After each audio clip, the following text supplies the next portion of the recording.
So that first year at Christmas, it was, I had a tear in the eyes while I was telling the audience about, today would have been Barry's birthday and what have you. And then again singing Old Acquaintance, which is a tradition during pantomime at the end of the show. Again, got very tearful that night, but Barry and I had so much fun, especially working on stage, also doing the TV. If you remember the outtakes at the end, we had so much fun. And that was genuine all the time. Wherever we did, wherever we worked, we had fun. And he's with me now. He's always here. And he's probably sitting at the side of me now saying, "Who's this woman you're talking to?" If I could just start by expressing my sympathies to you for the loss of your brother Barry. I mean, growing up, you two were some of the main comedy icons of my TV viewing, and you brought lots of joy to me. So it's really a meaningful discussion for me to get to talk to you about this. So thank you for that, and thanks for being willing to talk about it. Why did you want to talk about this topic?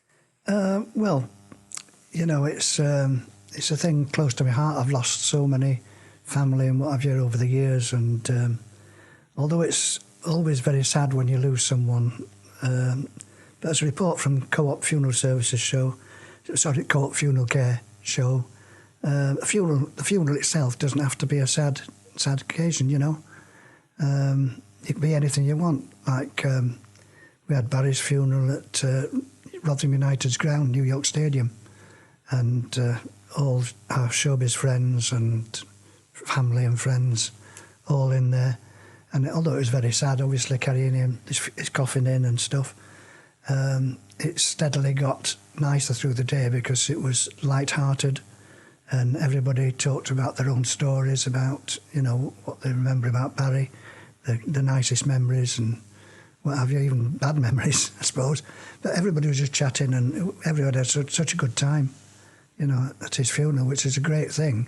It's remembering him and, championing his life. You mentioned having it at the Rotherham ground. Barry and I, as most people know, are huge Rotherham United fans, always have been since we were kids. And obviously on Chuckle Vision, we were always mentioning Rotherham United this, Rotherham United that. So they made us life presidents, honorary presidents, many years ago. So we always go into the match and what have you. And when he died, it was just thought a great idea to have it at New York Stadium. Well, it was his wife Anne, I think. It was his wife Anne that sorted it out at the stadium. So Barry had obviously said to her, that's what he'd like, if he could get it, and he did. And the same for anybody. Research by Co-op Funeral Care have said that many people nowadays want something different, to champion their life, no matter what they be, whether they like motorbikes all their life, then, have a funeral around motorbikes. Or they had a perfect spot in the world they always just love to go spread their ashes there. That can all be sorted, Just ask the right people and they'll sort it for you. What did it mean to you to get to be part of that event and to sort of be there remembering Barry in that way? Well, obviously it's lovely because no matter what you do, you're going to grieve. It hurts. Somebody's close to you, it really, really hurts, painful. You can't stop the tears, and you shouldn't stop the tears, We can all cry, just cry your eyes out. It's good to get it out there. But then you start talking, it's still upsetting, certain stories still upset you. But in a nice way, because you're remembering the person, whoever it be. It's, and the more you talk about it, the easier it gets. It really does. Grief, you think you're never going to get over it, certain things you lose in life. But you do, as long as you don't lock it in, don't hide away. Talk about it, talk to people about it, friends especially.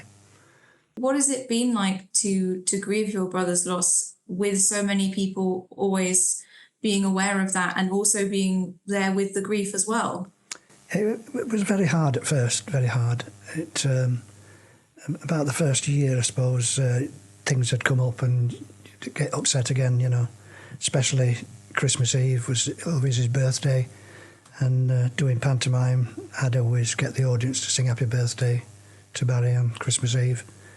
So that first year at Christmas, it was, I had a tear in the eyes while I was telling the audience about, today would have been Barry's birthday and what have you. And then again singing Old Acquaintance, which is a tradition during pantomime at the end of the show.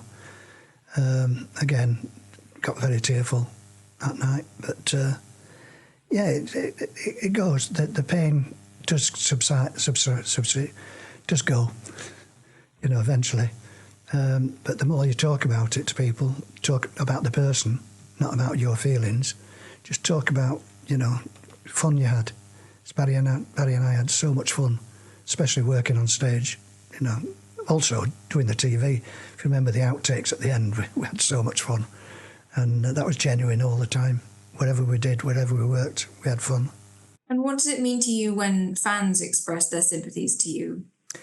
That was that. It's not so bad now, but at first it was a bit of a way. So after the funeral, Barry and my wife and myself went to China on a vacation.